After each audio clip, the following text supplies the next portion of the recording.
जैसे जैसे लोगों के जीवन से जुड़ रहा है, लोगों में अपने स्वास्थ्य को लेकर जागरूकता भी लगातार बढ़ रही है। सही में योग कम्युनिटी, इम्यूनिटी और यूनिटी सबके लिए अच्छा है। योग भारत की सांस्कृतिक विरासत है।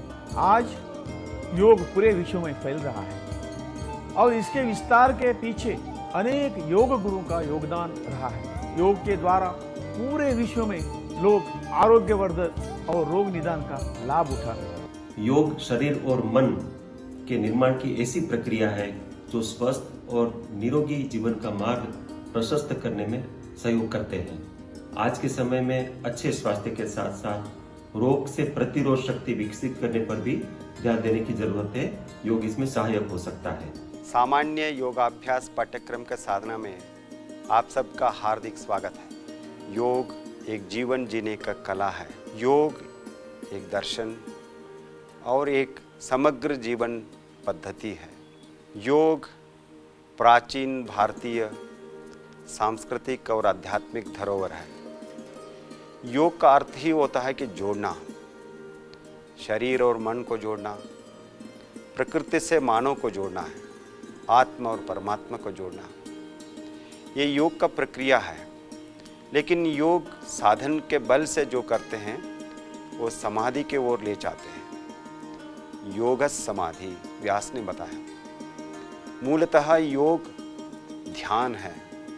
सारे हमारा साधनाएं हैं, हमें ध्यान करने में ये पूरक होता है।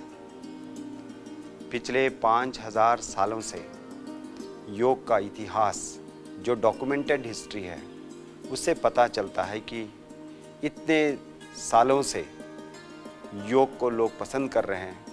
उसमें तो कुछ मानव जीवन, मानव कल्याण के लिए कुछ उपलब्धियां हैं। इसलिए आज विश्व भर में लोगों ने योग को अपना रहे हैं। हमारे ऋषि मुनियों ने अपना तपस्या से, अपना साधना से योग को, योग साधनाओं को विश्व को अर्पित किया है। आज पूरा दुनिया योग को अपना रहे हैं। ये टाइम टेस्टेड प्रैक्टिसेस है। महर्षि पतंजलि ने अपना अष्टांग योग का निरूपण किया। गौतम बुद्ध ने, महावीर और शंकराचार्य इत्यादि अनेक योगियों ने अपना अपना अलग अलग भाषाओं में, अलग अलग पद्धतियों से ही, लेकिन सबका उद्देश्य एक ही है, अपना मूल स्वरूप जानना। आत्म साक्षात्कार योग का लक्ष्य है। योग का साधना में आसन, प्राणायाम और ध्यान की विधियाँ, इससे हम अपने आप को स्वस्थ रख सकते हैं और हमारा चंचल मन को शांत कर सकते हैं। आधुनिक जगत में लाइफस्टाइल डिसऑर्डर्स की बात करते हैं, नॉन कम्युनिकेबल डिसीज़ की बात करते हैं। विशेषतः आज कोरोना पेंडेमिक इस सिचुएशन में जो हमें इम्यूनिटी की बात करते हैं, कार्डियो रेस्पिरेटरी एफिशिएंसी की बात करते हैं, इनके संदर्भ में योग का उपयोगिता और भी बढ़ गया है। दुनिया भर के विज्ञानियों ने, साधकों ने योग साधनों पर अनेक संशोधन प्रारंभ किया है।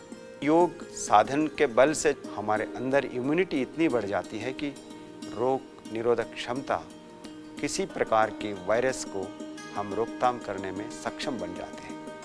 इसलिए इस अंतर्राष्ट्रीय योग दिवस के अवसर पर भारत सरकार के आयुष मंत्रालय ने पूरा दुनिया भर के और भारत के श्रेष्ठ ऋषि मुनियों के योग परंपरा को आजकल के महान योग गुरु और योग विशेषज्ञ और विज्ञानियों से मिलकर एक सामान्य अभ्यास क्रम को जारी किया 2015 में। आज विश्व भर इस अभ्यास क्रम को करोड़ों लोगों ने अभ्यास किया। इस अभ्यास क्रम में कुछ सूक्ष्म आयाम, कुछ आसन, कुछ प्राणायाम और ध्यान की विधियाँ बताया गया है। हर रोज़ 45 मिनट इस अभ्यास करने से जो भी मैंने बताया, जो हमारा रोग प्रबंधन में और स्वास्थ्य रक्षण में और उसके साथ साथ हमारा आत्म विकास में हमें एक उपलब्धि मिल जाती है। मैं निवेदन करता हूँ भारत सरकार के आयुष मंत्रालय के मोरारजी देसाई राष्ट्रीय योग संस्थान के जरिए ये सामान्य योग अभ्यास क्रम के साधना ये हम जारी कर रहे हैं उसका उपयोग आप सभी लें। इसमें हमारे विशेषज्ञों ने अनेक क्रियाओं के साथ साथ जिन लोगों को उसको कर नहीं पाते हैं वहाँ भी उन लोगों के लिए कुछ विशेष सुलभ उपाय आपको बताने जा रहे हैं। इसको आप अपनाइए, योग अपनाइए, स्वस्थ रहिए, सुखी रहिए। योग के प्रकार।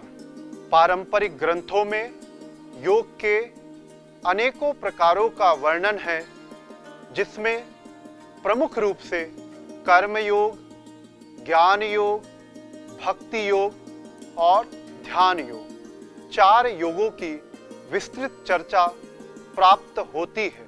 जो यह मनुष्य है, यह चेतना और 3 शक्तियों का समूह है।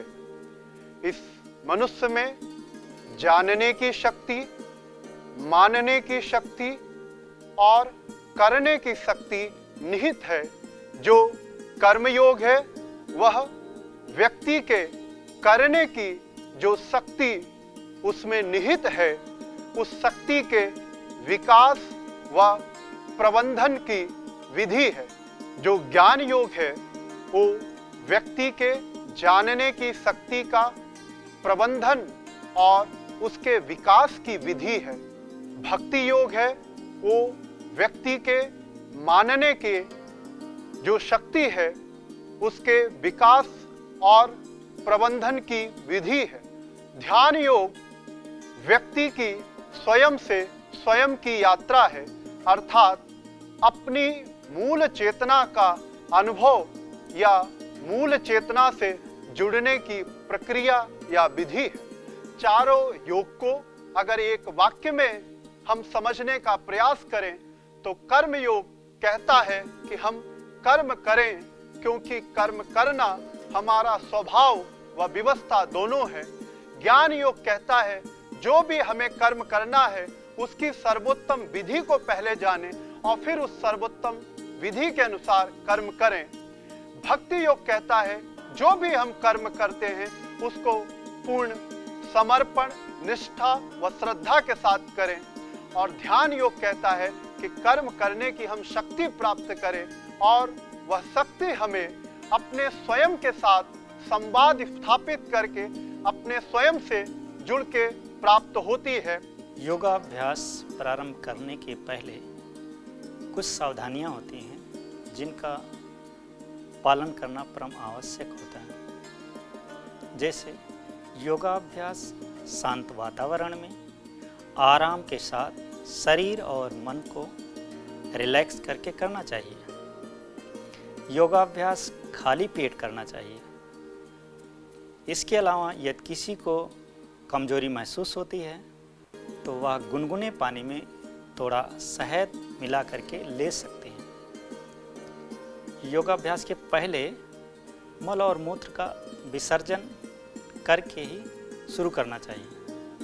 इसके अलावा यदि कोई स्नान करके योगाभ्यास करता है तो ये और अच्छी बात होती है। योगाभ्यास के लिए दरी, चटाई, कंबल अथवा योगा मैट का प्रयोग किया जाना चाहिए।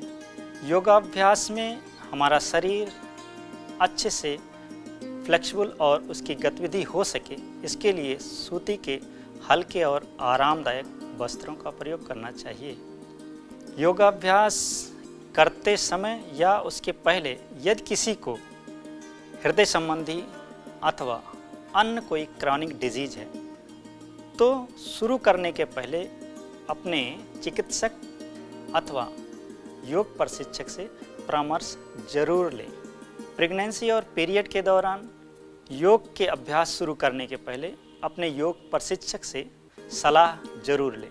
योगाभ्यास करते समय कुछ सावधानियां होती हैं जिनका पालन करना परम आवश्यक होता है, ताकि हम योगाभ्यास के दौरान उससे होने वाले जो एडवर्स इफेक्ट हैं उससे हम बच सकें।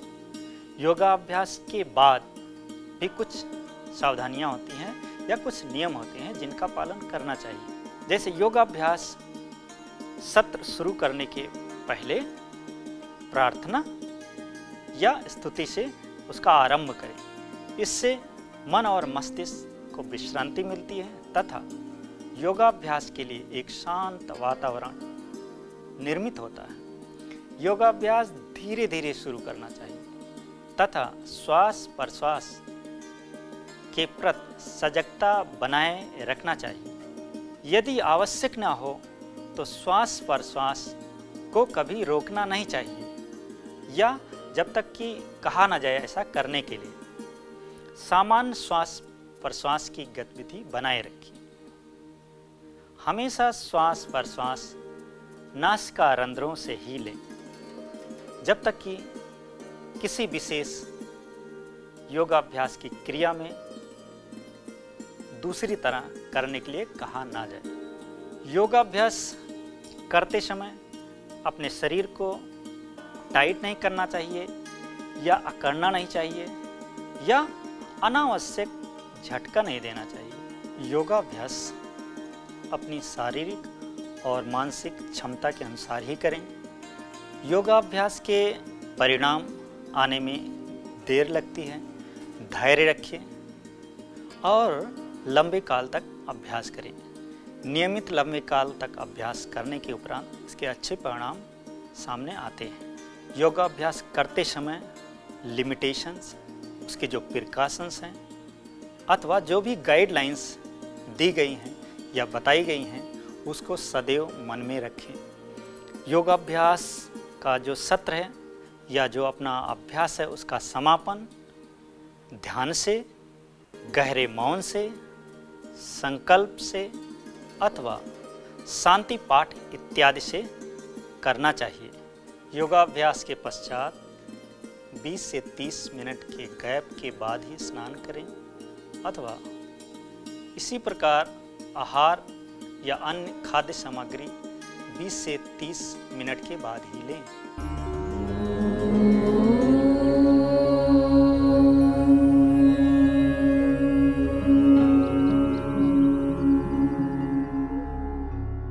संगच्छध्वं संवदध्वं संगच्छध्वं संवदध्वं संवो मनांसि जानता संवो मनांसि जानता देवाभागं यथा पूर्वे देवाभागं यथा पूर्वे संज्ञानाना उपासते संज्ञानाना उपासते संज्ञानाना उपासते संज्ञानाना उपासते संज्ञानाना उपासते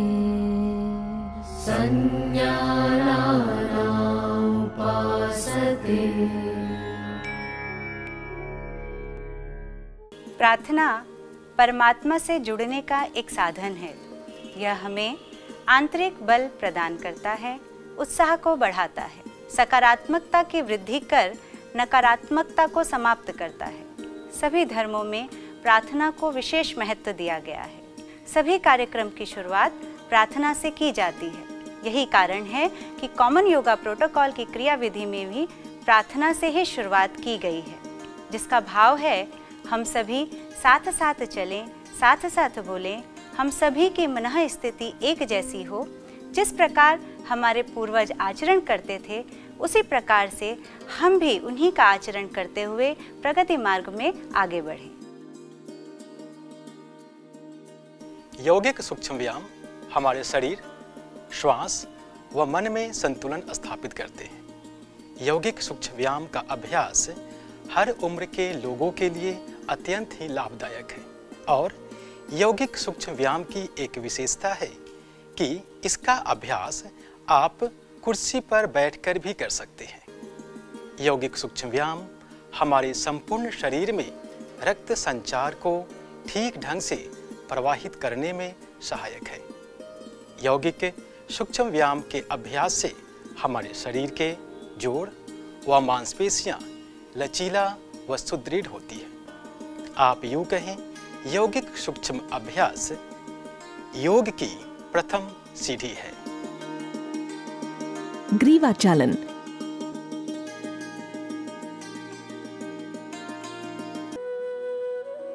पैरों में 2 से 3 इंच का अंतर रखते हुए हाथों को कमर पर रखें।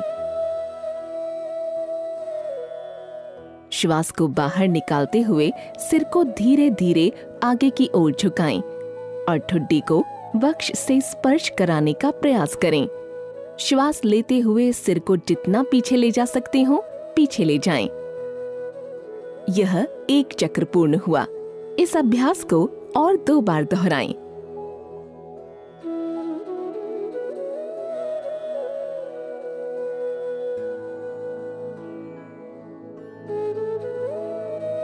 दाईं एवं बाईं ओर झुकाना या खिंचाव। श्वास को बाहर छोड़ते हुए सिर को धीरे धीरे दाईं ओर झुकाएं। कान को कंधे के जितना नजदीक लाना संभव हो लाएं। इस बात का ध्यान रखें कि कंधे ऊपर की ओर नहीं उठे होने चाहिए। श्वास को अंदर ग्रहण करते हुए सिर को सामान्य स्थिति में लाएं। अब श्वास को बाहर छोड़ते हुए सिर को बाईं तरफ झुकाएं। श्वास को अंदर ग्रहण करते हुए सिर को सामान्य स्थिति में लाएं। यह 1 चक्र पूर्ण हुआ। इस अभ्यास को और 2 बार दोहराएं।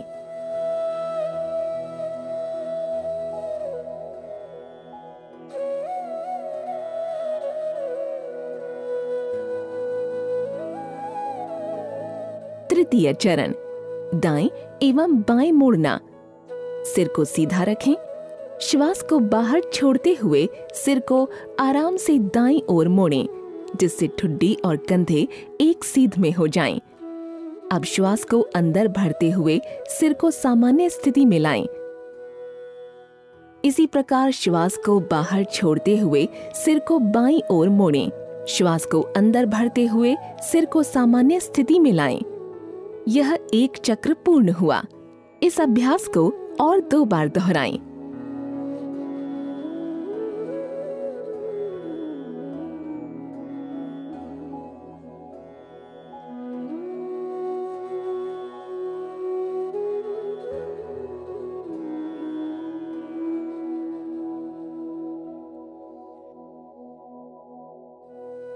चतुर्थ चरण, ग्रीवा गोलाकार घुमाना। श्वास छोड़ते हुए सिर को आगे की ओर झुकाएं और ठुड्डी को सीने से स्पर्श करें। श्वास को अंदर लेते हुए सिर को धीरे धीरे घड़ी की सुई की दिशा में घुमाएं तथा वापस लाते समय श्वास को बाहर छोड़ें। इस प्रकार ग्रीवा 1 बार पूरी तरह से घुमाएं।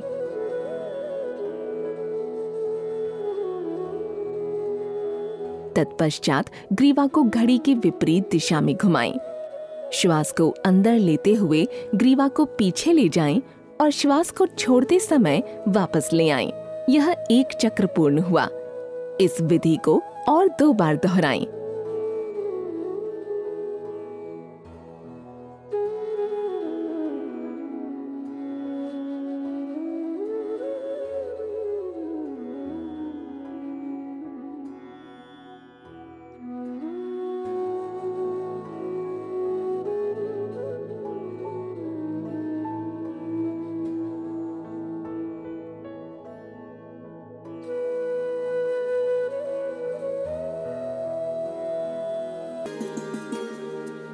स्कंद संचालन। चरण 1, स्कंद खिंचाव। पैरों को एक साथ मिलाकर एवं शरीर को सीधा रखें तथा बाहें शरीर के साथ लगाकर रखें। श्वास को अंदर लेते हुए बगल से अपनी दोनों भुजाओं को सिर से ऊपर उठाएं। हथेलियां ऊर्ध्व दिशा में हों। श्वास को छोड़ते हुए भुजाओं को नीचे की तरफ लाएं। इस विधि को और 2 बार दोहराएं।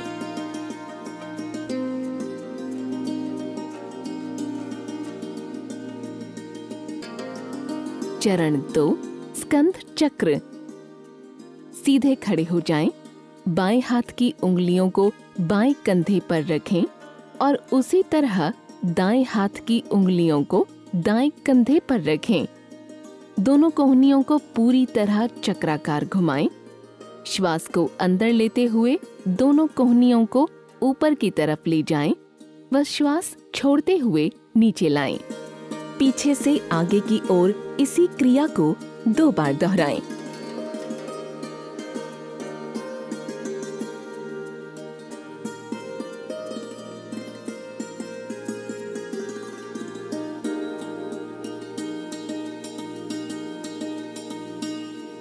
कटी चालन।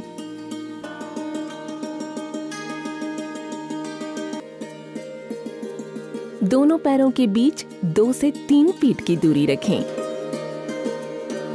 दोनों भुजाओं को कंधे की सीध तक उठाएं। इस समय दोनों हथेलियां समानांतर स्थिति में एक दूसरे के आमने सामने हों। श्वास को बाहर छोड़ते समय शरीर को बाईं ओर घुमाएं, जिससे कि दाईं हथेली बाएं कंधे को छुए। श्वास को अंदर लेते हुए पूर्व स्थिति में वापस आ जाएं। श्वास को बाहर छोड़ते समय शरीर को दाईं ओर घुमाएं, जिससे कि बाईं हथेली दाएं कंधे को छुए।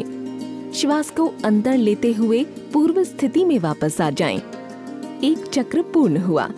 इस विधि को और 2 बार दोहराएं। अभ्यास के बाद समस्थिति में शिथिल हो जाएं।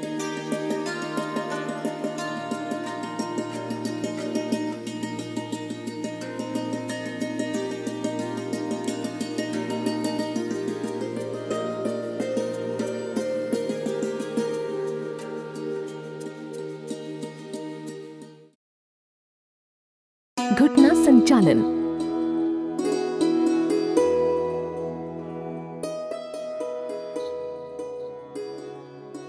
श्वास को शरीर के अंदर ग्रहण करते हुए अपनी भुजाओं को कंधे के स्तर तक लाएं तथा हथेलियों को नीचे की ओर रखें।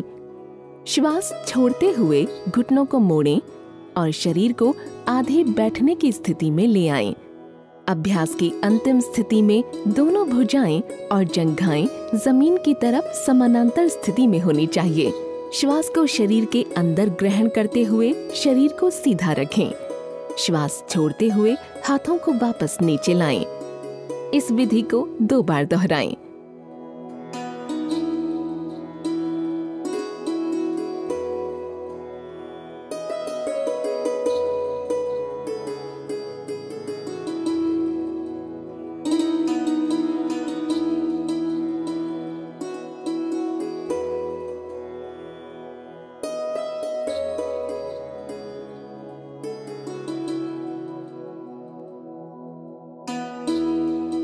इसका अभ्यास कुर्सी पर बैठकर भी किया जा सकता है।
अंतर्राष्ट्रीय योग दिवस। इस साल हम योगा अपने घर में करें, घर के परिवार के सब सदस्यों के साथ करें और अंतर्राष्ट्रीय योग दिवस को एक नए ढंग से हम इस बार आचरण करने वाले हैं। दुनिया भर लोग हमारे साथ जुड़ने वाले हैं। दुनिया की 1/3 जनसंख्या अब योग से अवगत है और योग में रुचि रखने वाले हैं। इस संकल्प से हम लोग आगे बढ़ते हैं। योग से निरोगी बने, स्वस्थ बने और संतुष्ट रहे और जीवन में संतुष्टि के साथ साथ क्रांतिकारी प्रगति हम करते रहें। योग दिवस के सबको बहुत बहुत शुभकामनाएं।